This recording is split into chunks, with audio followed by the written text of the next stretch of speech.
ayyuhalladzina amanu. Dan perintah-perintah lainnya.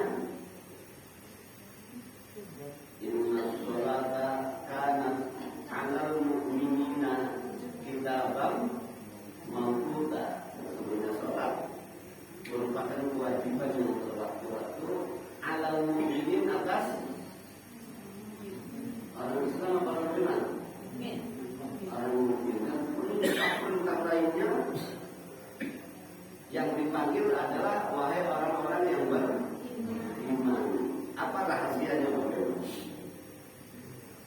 Rahasianya karena yang bisa, yang dapat, yang mampu menerima perintah Allah harus dengan keimanan. Harus dengan keimanan. Islam saja tidak cukup, karena nyatanya banyak orang yang agamanya Islam tetapi belum mampu atau tidak mampu menunaikan perintah-perintah Allah Subhanahu wa Ta'ala. Ada nggak orang Islam atau orang Islam? Ada atau banyak?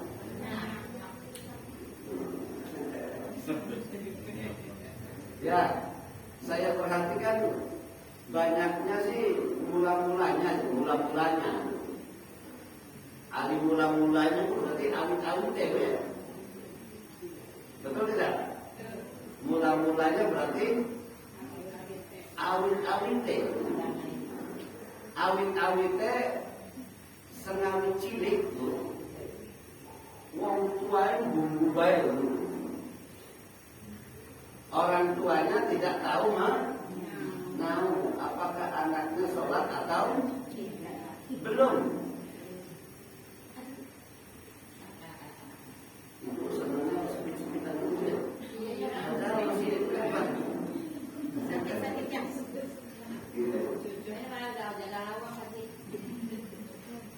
Atau jangan-jangan orang tuanya sendiri lupa sholat dulu.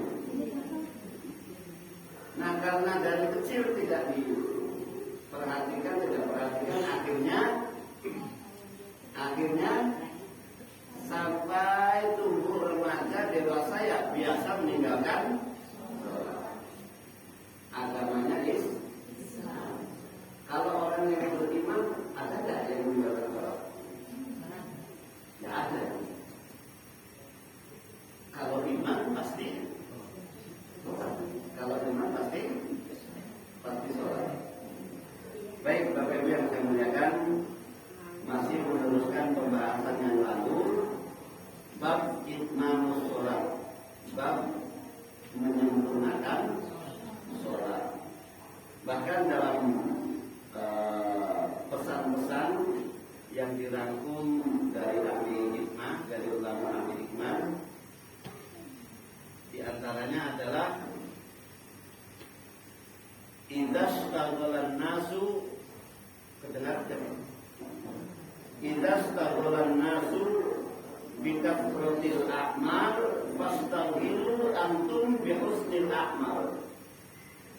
Ketika manusia umumnya sibuk memperbanyak amal, ya, fastaghilu antum, sibuklah kalian untuk memperbaiki amal. Saya tanya sekarang, memperbanyak amal itu salah apa benar? Perbuatan yang salah apa perbuatan yang benar? Atau salah tidak gitu loh. Memperbanyak amal salah atau tidak? Tidak. Jangankan salah, jelek pun tidak. Tetapi kenapa penekanannya kita dianjurkan fastaghilu antum bihusnil a'mal. Kamu sibuk konsen saja untuk memperbaiki amal. Padahal memperbaiki amal bukan hal yang jelek. Nah, berarti kan makna tersiratnya yang terpenting adalah amal itu berkualitas.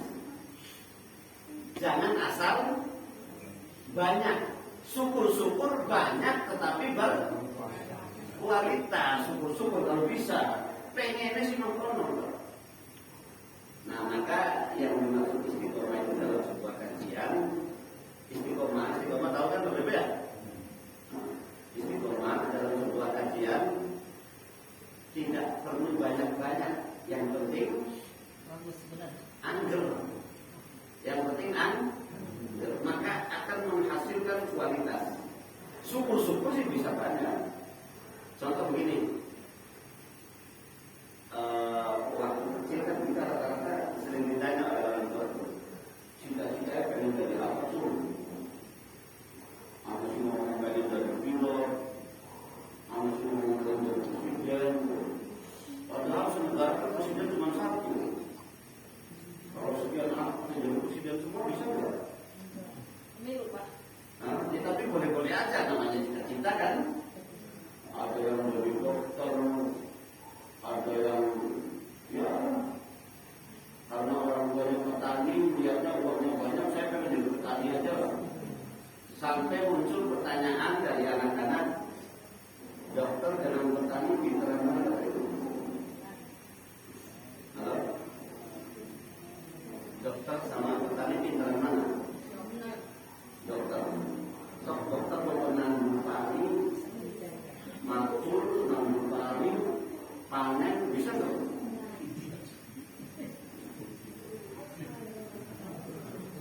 Nah, disinilah perahnya Pak. Nah, kalau masalah pintar mah ada bidangnya masing. Coba sekarang disuruh lomba, ada dokter, ada petani, disuruh lomba balapan manggul karung. Karungnya isinya pari setengah kintal, biasanya satu karung setengah kintal.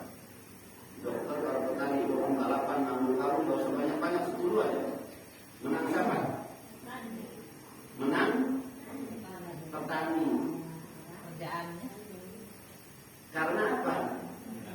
Karena dilakukan berulang-ulang dan memang ditekuni. Dan bidangnya, sekarang kalau lombanya dibalik, dokter dan petani disuruh lomba balapan nyuntik. Ada kata 10 ke? Suntik apa begitu? Halo? Yang disuntik apa berarti? Bokong. Misalnya dipakai bokong 10. Petani kalau dok, terbokong balapnya nyuntik, menang siapa? Dokter biasa menang pemain. Bokong maksudnya biasa nyuntik. Pantas gitu. Petani nggak bisa, baru lihat bokong itu bentuk biasa dalam bokong rambia, dalam bokong musik jadi. Karena memang bukan bidangnya, sementara dokter bidangnya. Nah, Bapak Ibu yang saya muliakan, disinilah peran husnil amal. Yang lain banyak-banyakan amal, kita yang penting amal yang berkualitas, amal yang bagus. Nah, nasihat keduanya nyambung. Ini tentang hikmah sholat. Ya kalau disambung-sambungkan nyambung lah. Oleh Nabi Isra Mi'raj kan sholat kan.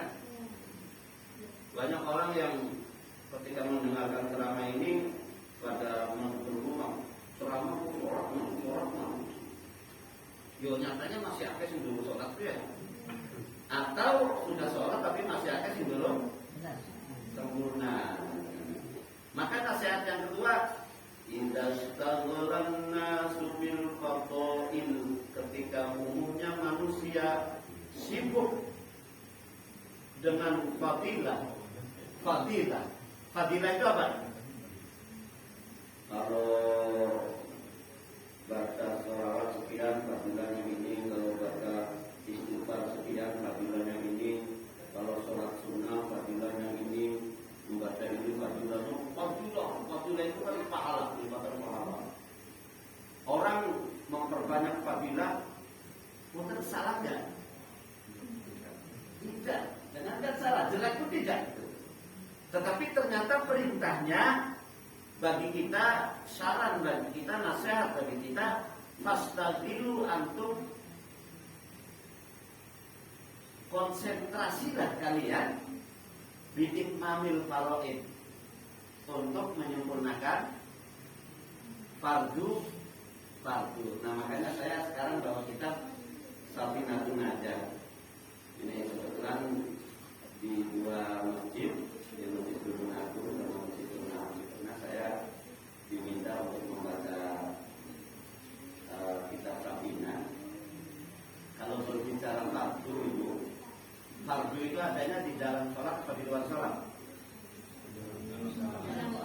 Di dalam sholat. Kalau yang dilakukan sebelum sholat namanya syarat.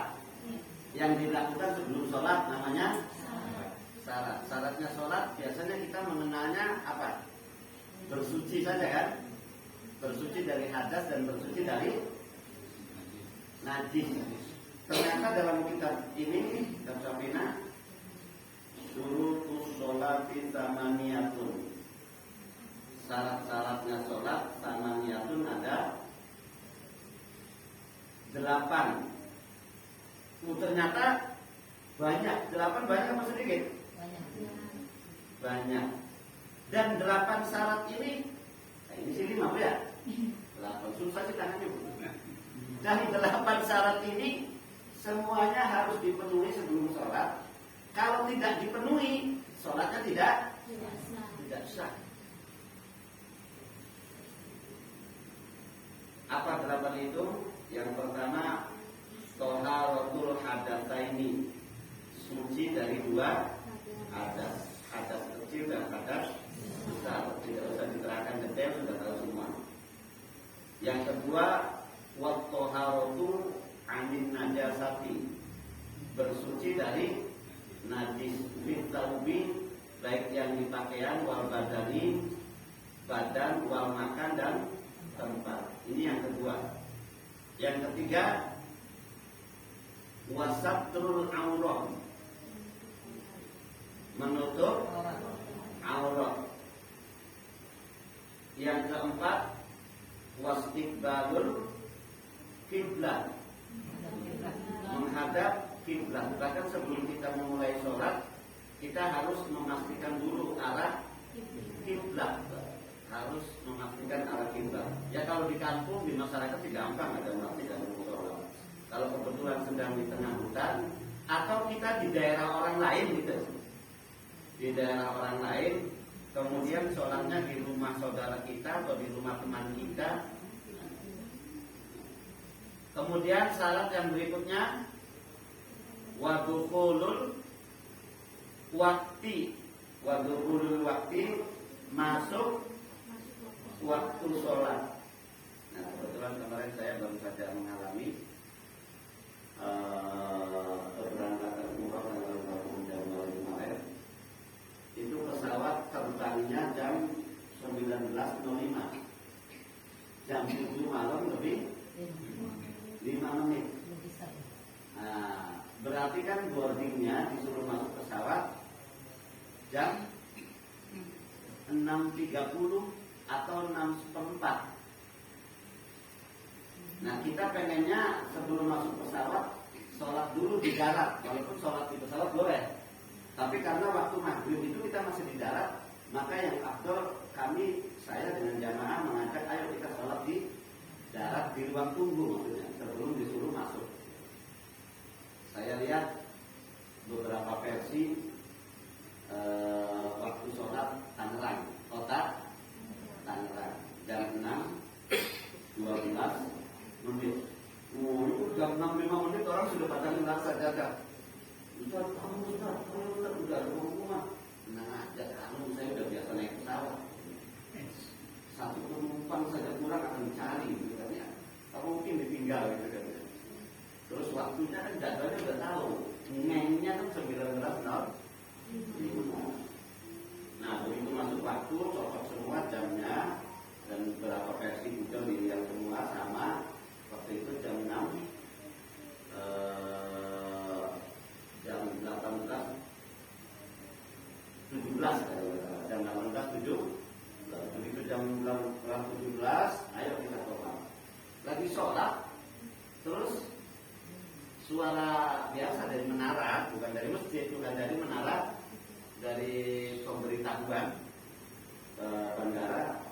Kembali akan Pak. Kembali akan. Sehingga salah tanya jemaah bingung, Ustaz gimana Ustaz? Ya kita kan patokannya kemenang gitu kan. Bisa jadi operatornya telat gitu kan. Mau admin di musola juga sudah telat kan? Sering ya. Kita mau habis mulai minum, tahu segelas, mana tahu kena piring, musola, alaman atau beatan gitu. Seperti itu. Nah kemudian syarat yang berikutnya, wal ilmu bifardiyatiha. Nah ini Pak, yang harus diperhatikan. Makanya nasihat ini benar. Syarat yang keenam, wal ilmu bifardiyatiha, mengetahui fardu-fardunya sholat. Sok fardunya sholat ada berapa? Ibu-ibu aja dulu, fardunya sholat ada berapa Bu? Ini kalau tidak tahu syarat kalau tidak dipenuhi tidak sah. Ada penunjang kelas yang lebih baik. Bahkan syarat nomor 7 Bu, wa alla ya'taqida, seseorang yang akan sholat atau seseorang yang sholat, wa alla ya'taqida fardun min furudiha, tidak boleh meyakini, tidak boleh menganggap satu fardu saja dari fardu-fardunya sholat sunatan sebagai sunnah. Kalau jangan sampai fardu dianggap sunnah. Kalau sampai fardu dianggap sunnah berarti sholatnya tidak sah. Kalau sampai fardu dianggap sunnah. Mending bakal kewalik sunnah dianggap fardu. Maksudnya enggak menyebabkan tidak sah itu. Seperti kebanyakan orang kan tahiyat awal dianggapnya fardu kan. Padahal itu sunnah. Artinya kalau ketinggalan atau lupa, sholatnya tetap gara-gara tidak tahu. Akhirnya ketika satu saat imam lupa, imamnya sudah terlanjur berdiri, makmum terjadi dua kelompok. Ada yang ikut imam, ada yang kokoh. Waktu tahiyat dan tahiyat itu jadi imam itu. Nah dia tidak tahu bahwa tahiyat awal itu hukumnya sunnah. Baik, fardu-fardunya sholat harus diketahui. Kemudian syarat yang ke-8 otomatis wajibinabul mubtilat, harus menjauhi perkara-perkara yang membatalkan sholat. Baru bab berikutnya arkanus sholat, rukun-rukunnya sholat. Sab'ata asyara, ada 17.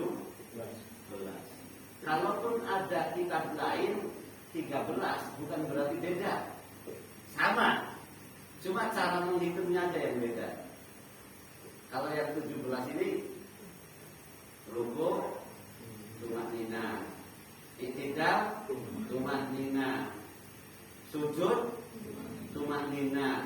Nah kalau yang 13 tumaninahnya dihitung satu saja. Nah ini harus kita ketahui.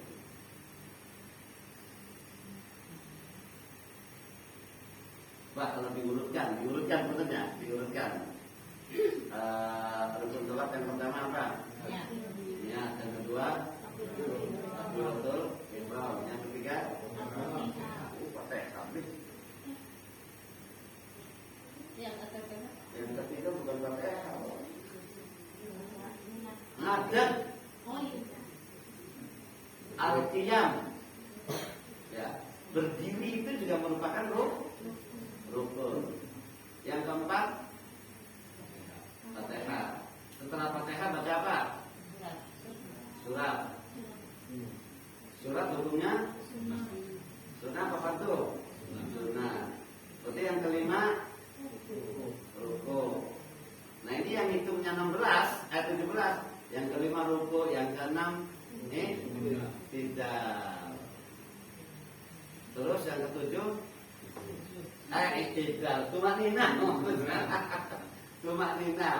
Yang ketujuh i'tidal. Terus tumaninah ditumani. Akhirnya hasilnya 17. Coba tumaninah hitungnya siji wae, hasilnya 13.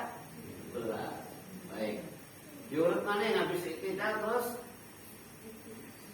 sujud. Sujud rukun kan? Rukun. Nah, i'tidalnya udah ada dah. I'tidalnya sudah ada. Kemudian Kemudian duduk di antara dua sujud, rukun apa sunnah? Rukun. Sujud lagi. Nah, kemudian syarat rukun berikutnya tahiyat akhir atau tasyahud akhir. Nah, kalau di sini rukun berikutnya setelah tasyahud adalah al-qu'ud fihi, duduk di dalam tasyahud, ini yang ke-14. Wal khamis al-asyara yang ke-15 sholawat, as-sadis yang ke-16 salam, as-sabi yang ke-17 ini semuanya harus diketahui. Nah, kemudian dalam kitab ini setelah niat apa tadi? Takbiratul ihram. Nah, biar pembahasannya fokus, kita urut dari awal saja. Niat sudah tahu semua. Kemudian takbiratul ihram. Ternyata Bapak Ibu dalam kitab Safinah ini syurutus takbiratul ihram sittata asyara. Sebelum kita takbiratul ihram ada 16 syarat yang harus dipenuhi.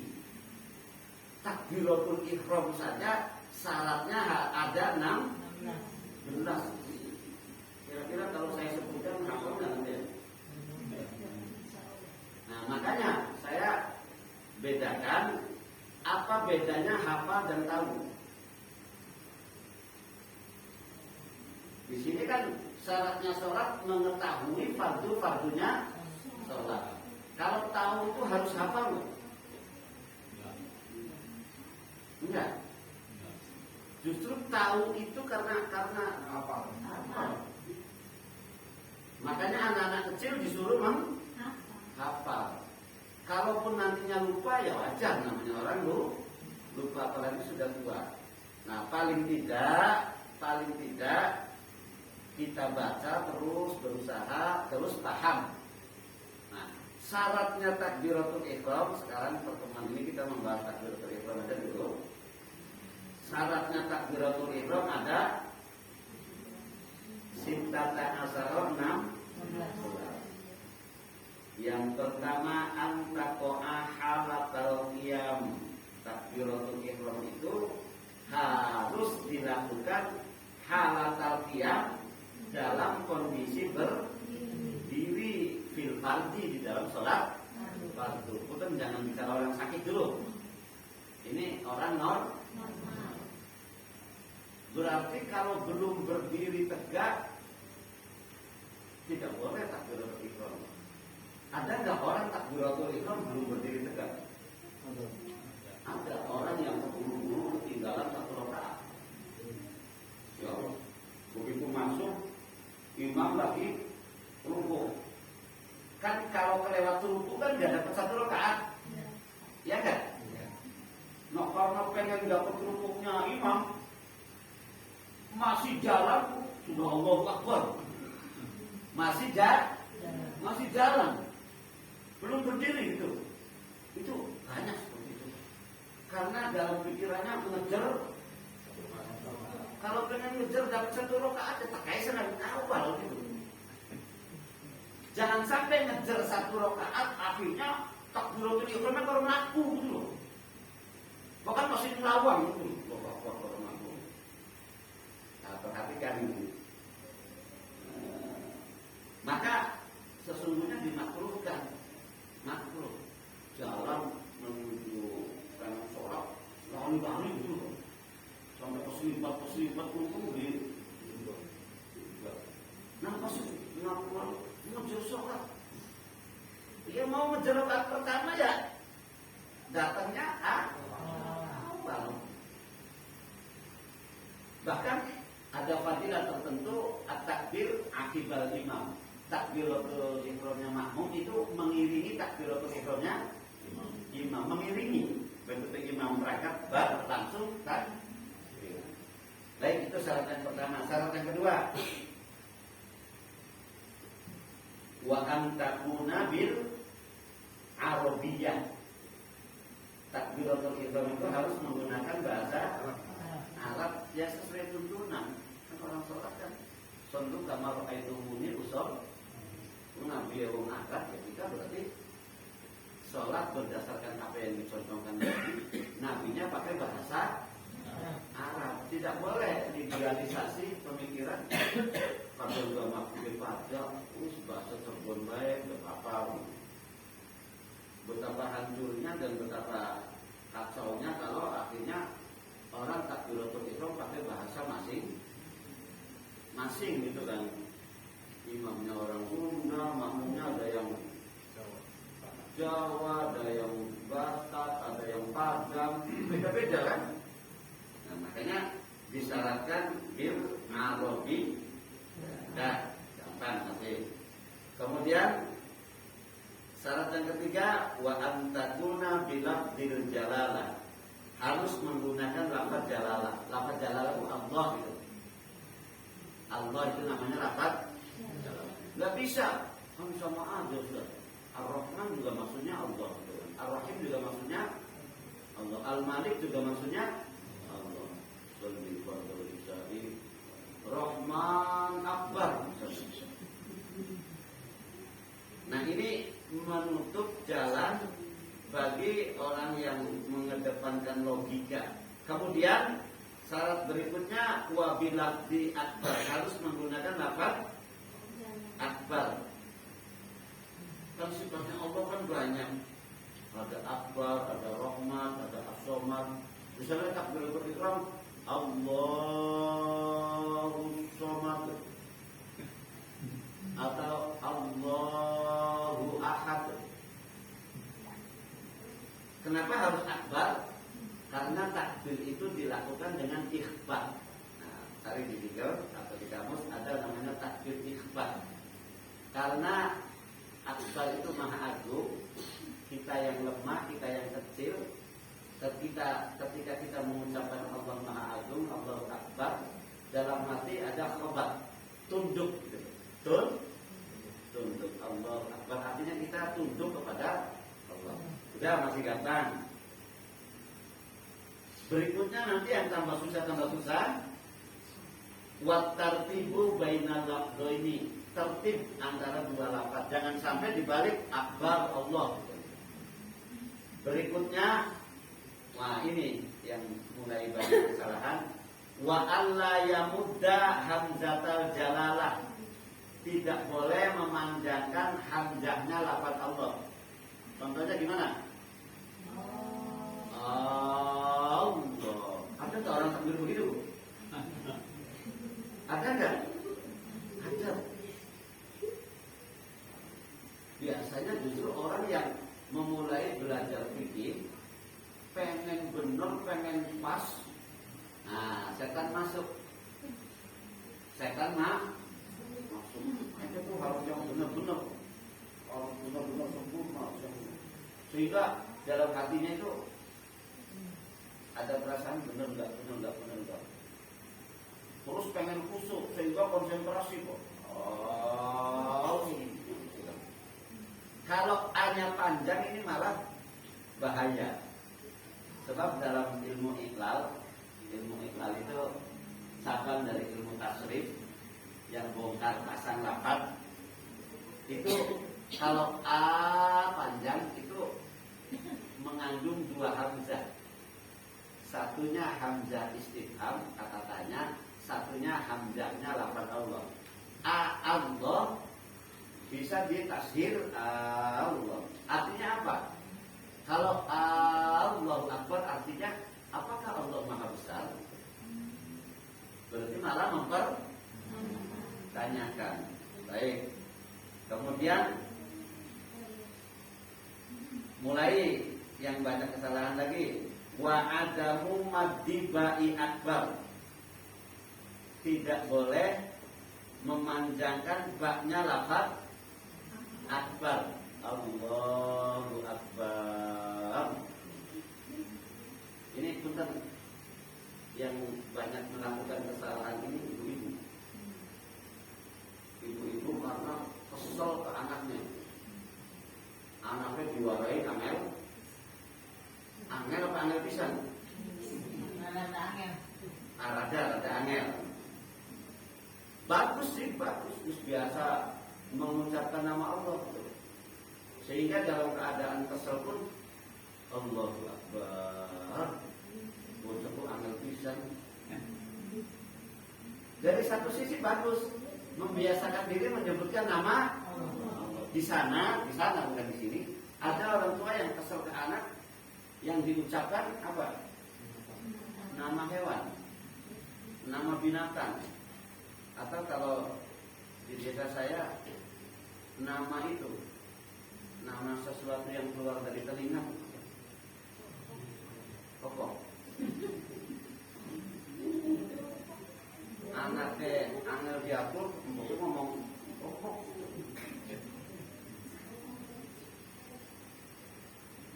Bagus dia sudah mengucapkan lafaz jalalah, tetapi mengikuti emosi, jadi intonasinya Allahu Akbar. Itu di luar sholat banyak. Di dalam sholat ya tidak boleh, apalagi di dalam sholat. Maknanya kalau akbar bukan lagi maha agung. Maknanya apa? Gedung besar. Di dalam salah satu kamus gedung kecil atau tempat kecil gitu kan, tertipu. Berikutnya lagi harus diketahui di sebelum takbir, Bu. Wa alla yusaddida alba, tidak boleh mentasdidkan ba. Contohnya gimana? Allahu Akbar. Bisa jadi karena, mohon maaf, kalau baru belajar sih ya dimaku. Ini misalnya faktor lidah, lidah. Kebetulan belajarnya wis tua, bisa ngawi cilik. Boleh nggak belajar wis tua, bisa ngawi cilik? Boleh aja, bagus malah. Artinya, uangku sadar tua ya. Bagian bisa ngawi cilik udah gedut, mereka tua ya sadar. Bisa jadi itu kalau dalam makhraj kan ada istilah lahan atau tasaddud. Huruf itu nempel kabeh itu. Huruf itu nempel semua. Nyambung semua huruf itu. Kuda a'udzu biro. Bisa jadi Allahu Akbar. Atau bukan faktor lidah, tadi karena pengen khusyuk mengikuti jalan pikiran Allah. Nah, kemudian berikutnya yang harus diketahui lagi, wa alla yazida wawan sakinatan. Tidak boleh menambahkan wawu sakinatan baik yang mati au mutaharrikatan maupun yang hidup. Kalau wawu mati, apa bedanya wawu mati dengan wawu hidup? Kalau wawu hidup bersuara, kalau wawu mati tidak bersuara tapi memanjangkan huruf sebelumnya. Tidak boleh menambahkan wawu baik yang mati maupun yang hidup. Bainal kalimata ini antara dua kalimat, berarti setelah hu. Kalau menambahkan wawu hidup, contohnya wawu mati, contohnya Allahu Akbar. Tidak boleh dilakukan Allahu Akbar. Kemudian kalau wawu yang hidup, contohnya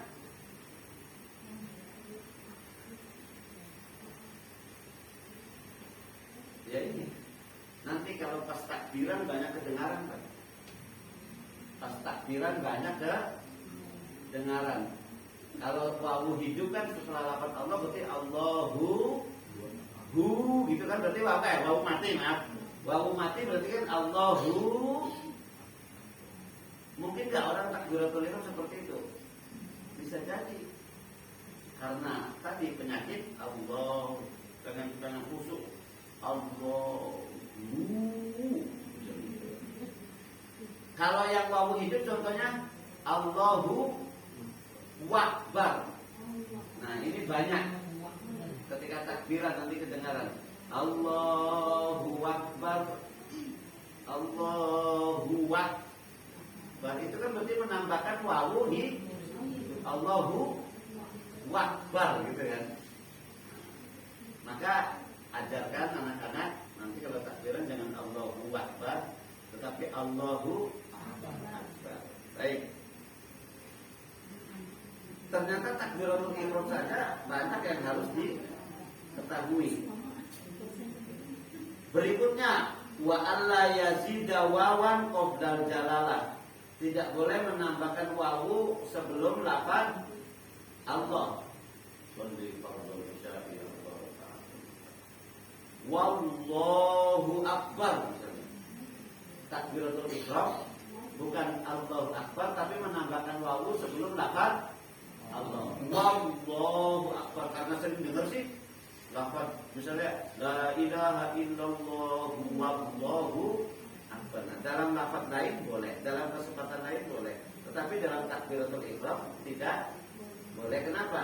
Ya, karena kan orang sholat selalu kama ra'aitumuni usolli. Dan ini ijma, sepakat semua ulama. Kalau masalah sedekah ada yang begini, ada yang begini, itu sih memang ada perbedaan, ada ikhtilaf. Tahiyat juga ada yang lurus, ada yang begini-begini. Itu sih ikhtilaf. Tapi yang diterangkan di sini ijma, semua ulama sepakat tidak ada yang membolehkan takbir Allahu Akbar atau Wallahu Akbar atau tadi panjang Allahu Akbar atau Allahu Akbar. Mazhab manapun sepakat, tidak ada perbedaan. Berikutnya wa alla yaqifa baina kalimatayn takbir. Tidak boleh berhenti antara Allah dan Akbar waqfatan tawilatan wala qasiratan. Baik berhenti yang panjang maupun berhenti yang pendek. Allahu Akbar. Atau apalagi berhenti lama. Allahu istirahat dulu terus Akbar gitu kan. Syarat berikutnya wa ayyusmi'a. Wa ayyusmi'a ini berarti syarat yang ke memperdengarkan 12 kalau nggak salah. Wa ayyusmi'a nafsahu jami'a hurufiha.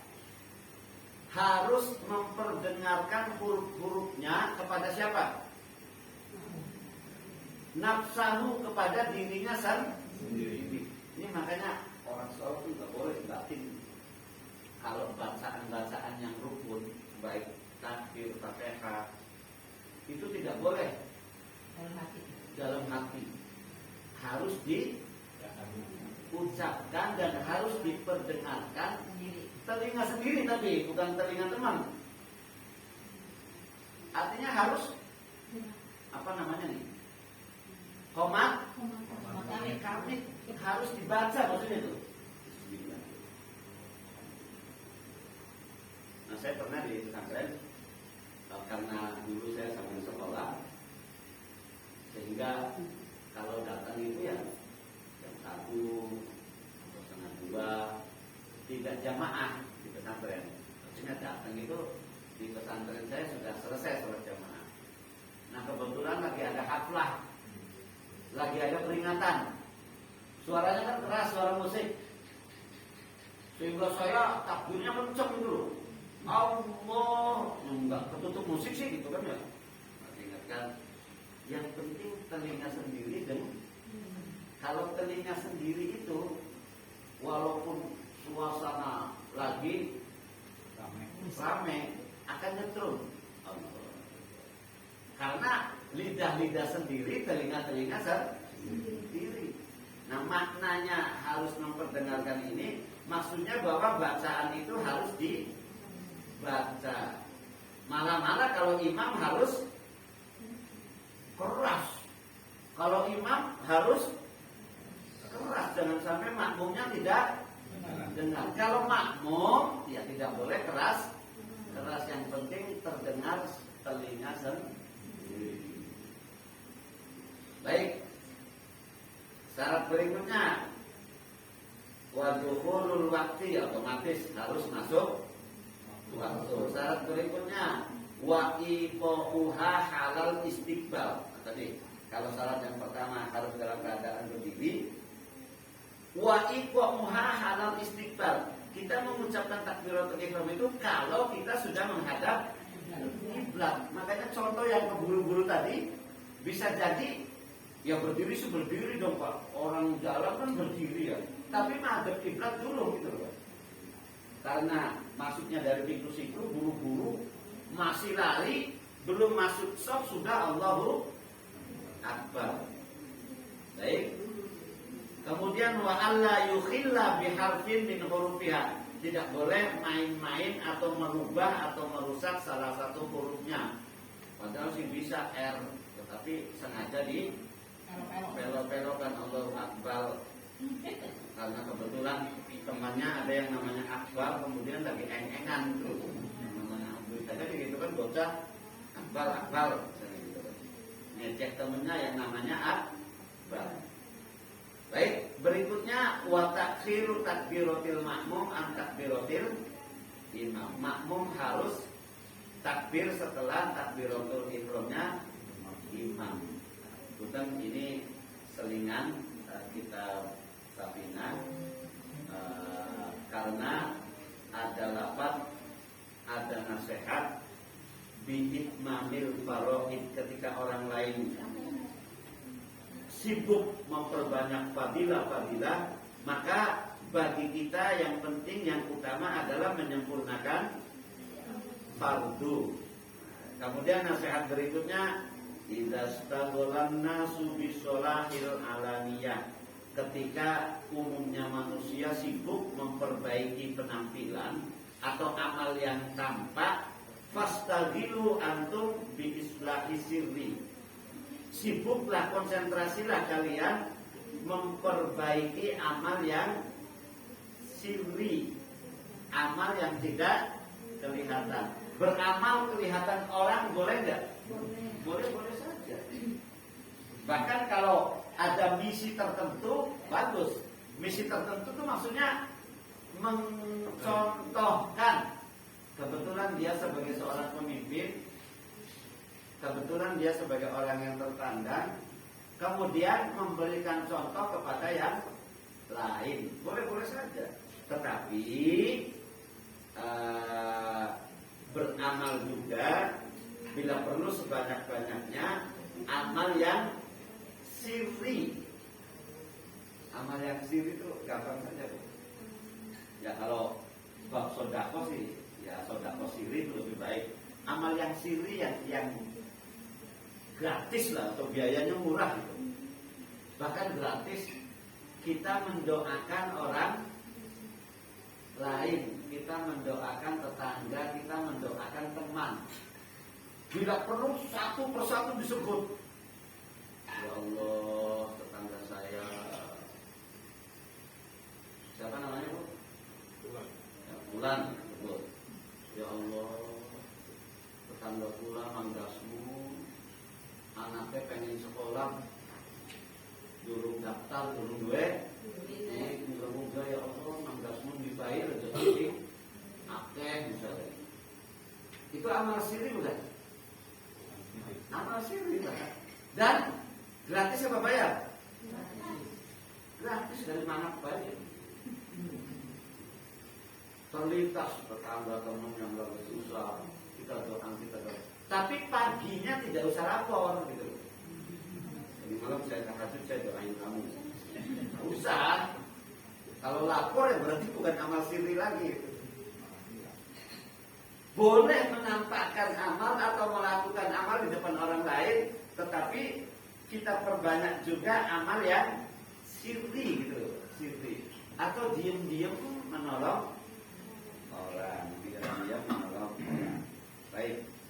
Nasihat berikutnya, idastagholan nasu bitolabi uyubin nas.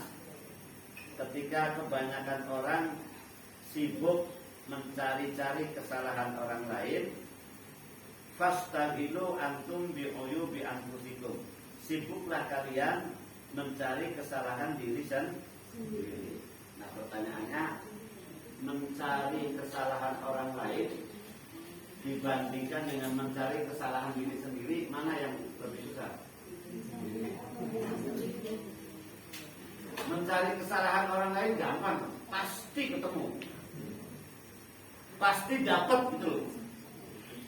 Ada aja pokoknya yang dijadikan kesalahan. Tetapi mencari kesalahan diri sendiri belum tentu ketemu. Bila perlu kita harus minta bantuan orang lain. Tolong ingetin saya sih ya.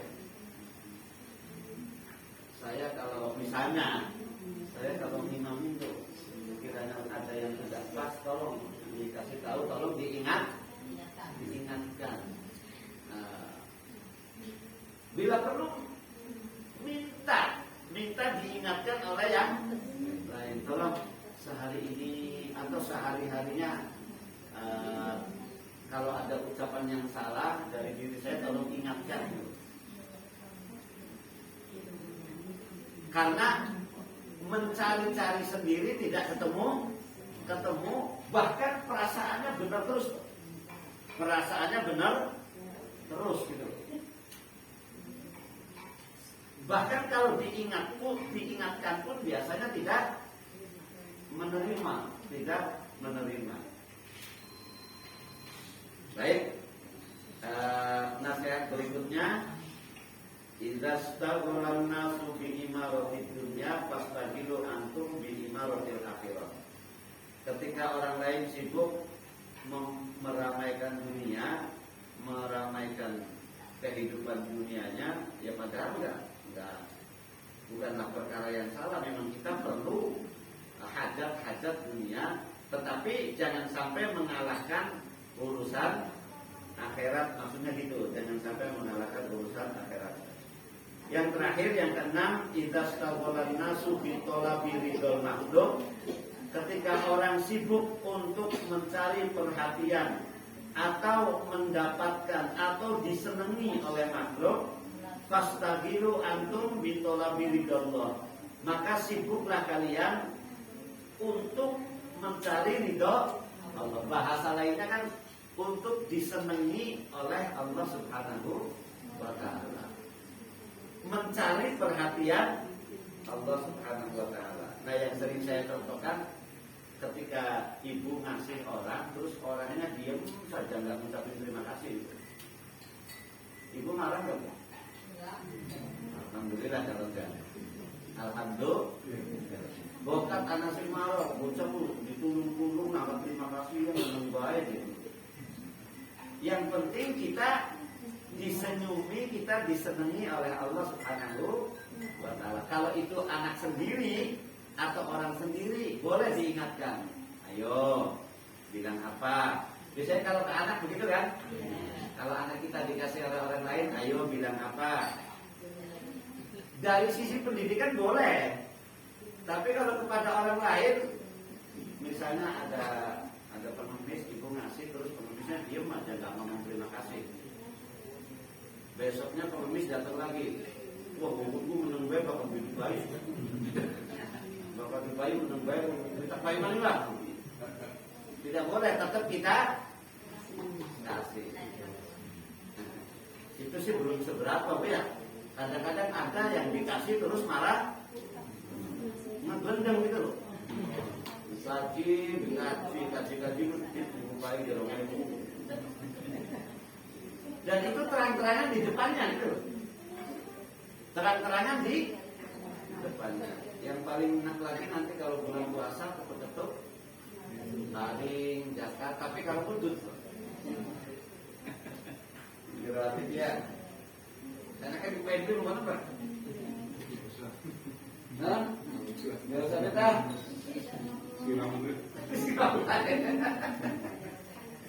Banyak kan begitu Pak? Ketuk-ketuk kalau putut, kalau gawangnya seru kan? Dan bukan anak kecil, tapi mau jauh. Daud itu maksudnya misalnya umur. Daud. Ya Allah. Ya kalau bisa sambil nasihati kalau bisa. Tapi kalau kita tidak mampu, ya sudah maaf. Tapi kalau ngasih kira-kira lebih bagus ngasih apa enggak, Pak? Yang bagus lagi ya ngasih sambil nasihatin, karena tapi setannya kok bisik-bisik maning. Percuma mau dinasihati masa panah. Baik, Bapak Ibu yang saya muliakan, selesai materi yang saya bacakan. Berikutnya Bapak Ibu, kemudian kita tafakur Bapak Ibu. Kalaupun saya yakin yang saya baca tadi, baik dari kitab yang Hikmah Tamhidul Ghafilin maupun dari yang kitab Tafinah, saya yakin Bapak Ibu rata-rata sudah mendengarkan. Betul tidak? Betul. Saya percaya itu. Kalau diterus-teruskan, terus dilanjutkan nasihatnya, jangan Bu, jangan dosa-dosa yang kita lakukan pun bukan karena tidak tahu. Baik, kita renungi, Bapak Ibu kalau berbuat dosa, tahu nggak itu dosa? Nah, berarti salah atau dosa yang kita lakukan berarti bukan karena kita kurang ilmu, bukan karena kita kurang. Kalau betul-betul nggak tahu, nggak dosa. Kalau betul-betul nggak tahu ya nggak dosa. Wong nggak tahu. Tapi kalau dipetani ya, dirinci, terus dan memang lebih baik begitu. Kan ada kalimat hisablah dirimu sebelum engkau dihisab pada hari kiamat. Kalau kita menghisab diri sendiri, kita hari ini melakukan dosa apa ditulis, dirinci. Nah itu sebabnya karena kita tidak tahu atau karena ada sebab lain. Tafakur.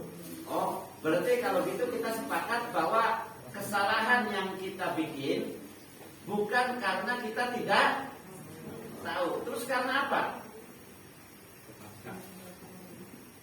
Kepaksa. Ada yang lupa. Nah, kalau lupa tidak dosa juga. Kalau lupa, orang lupa, orang tidak tahu itu enggak punya dosa. Mau lupa. Ya kalau lupa kan bakal lagi puasa, makan sepiring aja terus lupa, betul-betul lupa nggak batal gitu kan? Males. Bapak Ibu, yang jelas karena godaan, karena desakan, karena kondisi dan karena yang lain-lain. Nah makanya di Masjid Syara kemarin saya sampaikan nasihat orang tua ini serius Bu, Bapak Ibu. Kalau nasihat orang tua dulu sangat sederhana, bukan ustadz, bukan kiai, bukan profesor, bukan orang alim. Ini nasihat orang tua dulu dalam menasehati anaknya, anaknya itu pakai teori dodol dan ini mohon maaf baca yang lagi makan, dodol dan tembelek langsung. Kalau Pak Haji ini sudah tahu karena kemarin ikut di masjid apa?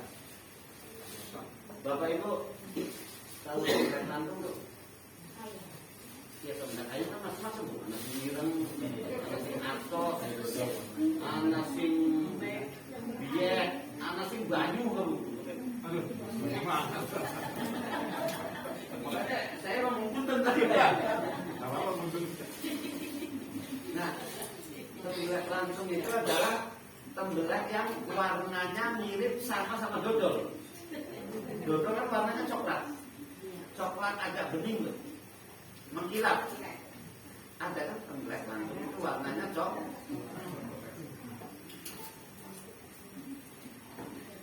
warna sama, sama oleh karenanya banyak yang keliru. Nah, supaya tidak keliru, bila perlu harus eksperimen dulu. Ya. Kalau dipegang mendal dulu. Kalau dodol dipegang mendal kan ya?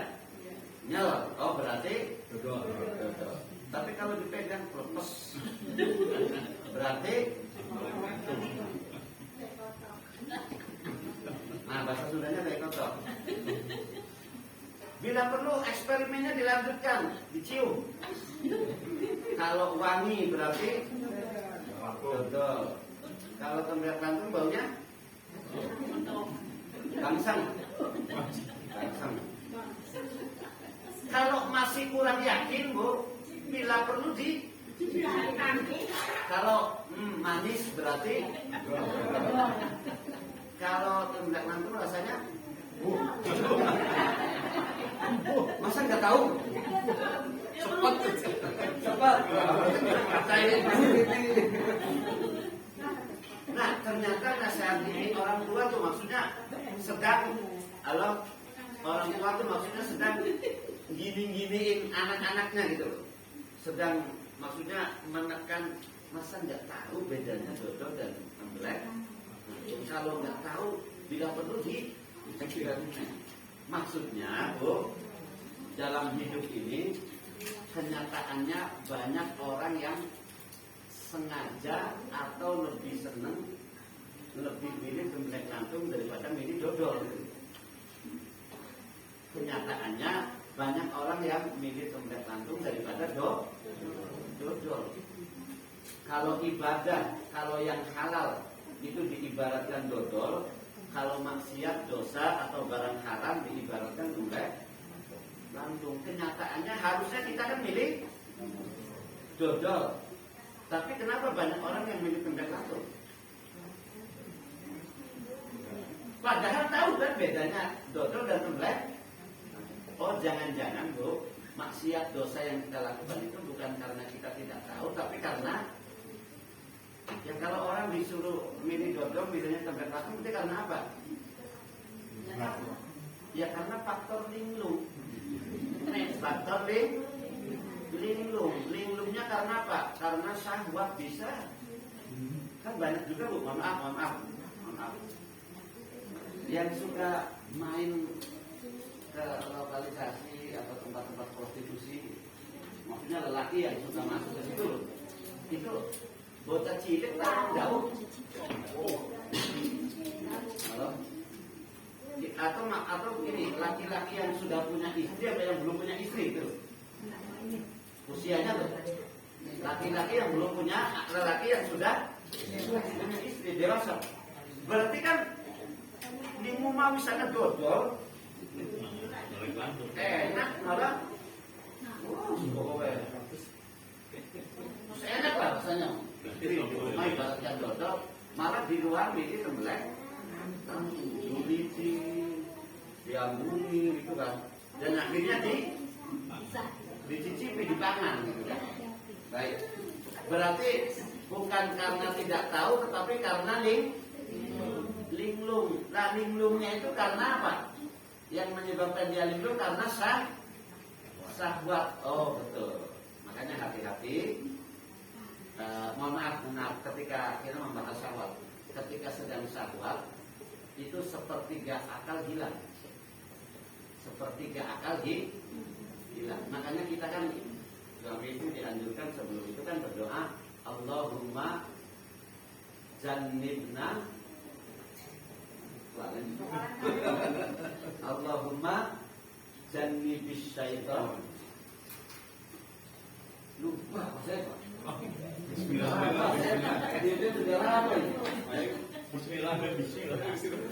Allahumma jannibis syaitan wa jannibis syaitan mimma razaqtana.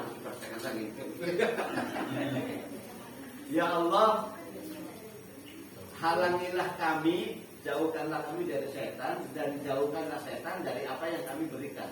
Karena ketika sedang syahwat, ya orang sedang bergaul suami istri, kita sedang syahwat, itu sepertiga sehingga akal hilang. Bisa jadi walaupun dengan istri sendiri melakukan hal-hal yang melanggar syariat dan kebablasan. Apalagi kalau syahwatnya disalurkan kepada kemuliaan langsung, bukan kepada dodol gitu. Bahkan lebih jauh lagi, gambaran linglung itu, Bu, gambaran linglung itu diibaratkan seperti orang yang dirawat di rumah sakit karena geger otak. Istrinya di depan tidak dikenali, kamu siapa? Dekat-dekat saya. Oh, berarti ini geger otak atau lupa ingatan. Lupa ingatan bahasa Serbunnya apa? Linglung. Ya linglung kan? Apa sok berarti? Selain linglung. Akhirnya dirawat lagi, diobatin lagi. Setelah berapa hari dirawat, oh akhirnya ingat. Manggil-manggil, wahai istriku, kamu adalah istriku ya. Terus setelah istrinya nanya, coba kalau ingat saya istrimu, sebutkan nama saya. Ternyata belum bisa menyebutkan nama istrinya. Berarti belum? Sembuh belum? Belum, Pak. Dirawat maning, diobati maning. Akhirnya bisa menyebutkan kamu istriku, namanya pun bisa. Namanya siapa? Ya, enggak langsung ya istrinya. Enggak langsung baik. Ya, bisa disebutkan kamu istriku, namanya Dodol lah misalnya. Atau Narisem gitu ya, Narisem. Berarti waras belum, Bu? Udah kenal istrinya, udah bisa nyebutin namanya. Waras belum? Nanti dokter biasanya ada eksperimen lagi, Bu. Terakhir untuk meyakinkan dia betul-betul waras tak dulu. Akhirnya open balik kan. Ya udah, Bapak udah sembuh, silakan tanda tangan pulang. Ternyata ketika disuruh pulang si pasien tadi nggak mau. Anaknya rumah sakit, Dok. Kasurnya bagus, bersih wangi, sing melayani mangannya ayu-ayu kalau senyum manis. Yang rumah sudah bisa biasanya melayani mangan kalau pernah pemus. Beli belum balik. Berarti waras belum? Belum. Berarti belum waras. Orang nggak mau pulang gitu kan. Nah, berarti dia lebih memilih ya sama, lebih memilih kemuliaan langsung daripada milih. Terus gara-gara di rumah sakit perawatnya. Padahal walaupun ada itu paling bisa dalam baik kan. Masih penting di rumah. Besok mau apa? Berapa? Maksudnya dodol gitu kan ya? Bisa dipangan, maksudnya mau besok mau apa kan enggak? Nah, berarti apa yang menyebabkan dia tetap nggak mau pulang itu karena linglung juga gitu kan. Walaupun sudah sehat tetapi linglung. Nah, Bapak Ibu yang saya muliakan, orang banyak yang berbuat dosa, berbuat salah itu karena linglung. Oleh karena itu, mari kita jauhkan diri kita dari linglung dengan memperbanyak doa. Allahumma arhamna atau Allahumma arhamni bitarkil ma'asi. Insyaallah hafal doanya gampang. Allahumma arhamni, ya Allah sayangilah diri kami. Allahumma arhamni, sayangilah diri kami bitarkil ma'asi, supaya bisa meninggalkan maksiat. Ya. Kalau dipakai bahasa yang puitis, ya Allah jangan biarkan saya berlama-lama di dalam maksiat. Allahumma arhamni, ya Allah sayangilah kami, ya Allah jangan kau biarkan kami berada di dalam maksiat. Allahumma arhamni, enggak, Allahumma arhamni bitarkil ma'asi. Ada yang nambahin lagi ma'asi ditambahin dunub, bisa bitarkil ma'asi wa dunub. Ya ma'asi dunub pada baik, tapi ya untuk Dan untuk mentauhidkan Allahumma arhamni bitarfil ma'asi wa dzunub, silahkan. Ya Allah, jauh, ya Allah sayangilah kami, jangan biarkan kami berada di dalam maksiat. Karena apa? Karena maksiat itu enak. Menurut hawa nafsu. Padahal hakikatnya Sama. ya tadi, sebenarnya itu enak-enak kita melihat kampung yang masih lebih enak. Duduk. Tapi kenapa uang akeh sih milih duduk? Bahkan diculik-culik kan ya. Diambungi akhirnya di mana? Berarti kan karena udahlah bingung-bingung terus nanti. Baik, itu yang saya sampaikan. Mudah-mudahan bermanfaat. Tentu ada kelemahan, ada kesilapan, ada kesalahan. Mohon diingatkan dan tidak ada yang kurang jelas. Mohon silakan ditanyakan. Ini suara luar Pak ya? Iya. Baik, terima kasih kami sampaikan kepada Ustaz Muslim. Mungkin bagi bapak-bapak maupun ibu-ibu yang ada yang ingin